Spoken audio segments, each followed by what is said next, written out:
Trump just signed a brand new executive order attacking birthright citizenship, and if you think the Supreme Court already settled this back in June, you're about to be very surprised because what's happening right now could still change whether your child is considered a U.S. citizen, and by the end of this video, you'll know exactly what this order says, who it targets, and what you need to do before September 5th because that one date could decide everything. Let's rewind for a second. On June 30th, 2026, the Supreme Court delivered a major ruling in the case known as Trump versus Barbara, striking down the president's original 2025 executive order that tried to end automatic citizenship for children born on U.S. soil to undocumented or temporary immigrant parents. The court reaffirmed something that's been settled law since the 14th Amendment was ratified back in 1868,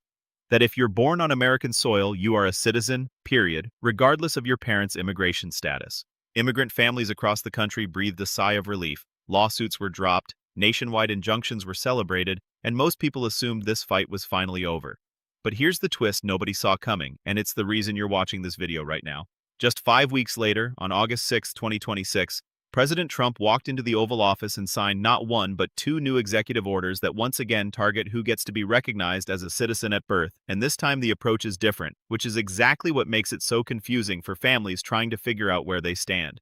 Stick with me, because in the next minute I'm going to break down exactly who these new orders target and whether your family could be one of them. The first of these new orders goes after something called birth tourism, meaning it tries to restrict passports and citizenship documentation for children born to parents who are believed to have traveled to the United States specifically to give birth.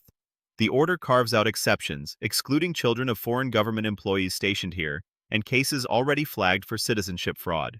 But here's where it gets murky, because immigration attorneys are already raising red flags about how broadly this could be applied, and whether ordinary visa holders or even green card applicants could get caught up in something meant for a much smaller group of people. If you're an immigrant parent watching this and your heart just skipped a beat, take a breath, because nothing has changed yet in terms of actual enforcement, and I promise I'll explain exactly why in the next couple of minutes. The second executive order is arguably the more aggressive one, because it directs federal agencies including the Secretary of State, the Attorney General, and the Department of Homeland Security to deny visas to anyone suspected of being a birth tourist, and to develop internal guidance on how immigration officers should identify and flag these cases. That guidance is due by September 5, 2026, which means the next few weeks are critical, because once that guidance drops, we'll finally see how aggressively this policy actually gets enforced on the ground and whether it stays narrow or quietly expands into something much bigger. Now here's the part most channels won't even mention, and it might be the most important piece of this whole story. Almost immediately after the order was signed, civil rights groups moved into action. The ACLU, along with organizations like CASA and the Asian Law Caucus, filed for emergency legal relief just days later, arguing that this new order is simply a repackaged version of the one the Supreme Court already struck down, and that no matter how many different executive orders get issued, they're all equally unconstitutional if they attempt to override the 14th Amendment. And here's something genuinely fascinating that happened just last week. On August 18, 2026, a federal judge in Maryland ruled that a class action lawsuit challenging this new order can move forward, even though the Supreme Court already ruled on the earlier version back in June. The plaintiffs in that case are arguing that Trump's new order could be interpreted to immediately strip citizenship recognition from children whose parents are in the country, either temporarily or without legal status, which is a much broader group than just the birth tourism cases the order claims to target. Stay with me, because this next part changes how you should think about all of this.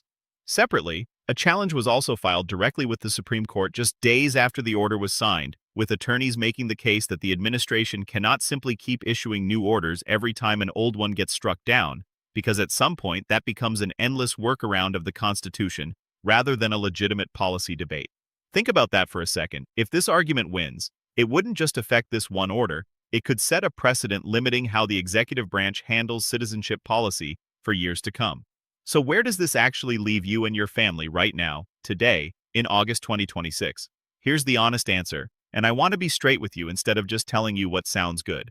As of this moment, birthright citizenship remains fully protected under the law, the Supreme Court's June ruling still stands, and no agency has actually changed how it processes citizenship documentation yet.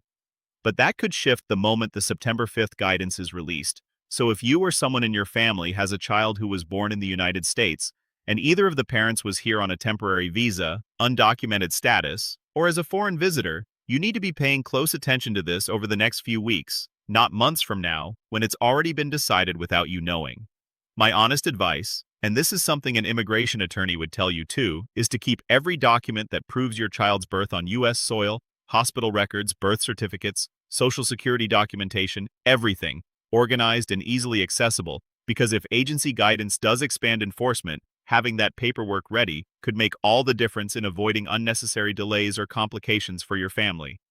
One more thing before I wrap up, because this detail changes everything about the timeline. It's also worth remembering that court challenges like the Maryland case and the Supreme Court filing are moving in parallel with the administration's own timeline, so there's a real chance the courts intervene again before September 5th even arrives, just like they did with the very first version of this order back in June. That means this story could shift dramatically in either direction within the next 2 to 3 weeks, and if you're not tracking it closely, you could miss the moment it actually matters most for your family. I'll be following this story closely, and the moment that federal guidance drops, or the moment another court ruling comes down, I'm making a follow-up video breaking down exactly what changed and what it means for you in plain, simple language, no legal jargon, no confusion. If this video actually helped clear things up for you, that's genuinely the entire point of this channel, so make sure you hit that subscribe button right now, turn on notifications so you don't miss the follow-up, and drop a comment letting me know if someone in your family could be affected by this, because this story is far from finished, and what happens between now and September 5th is going to matter a lot more than most people realize.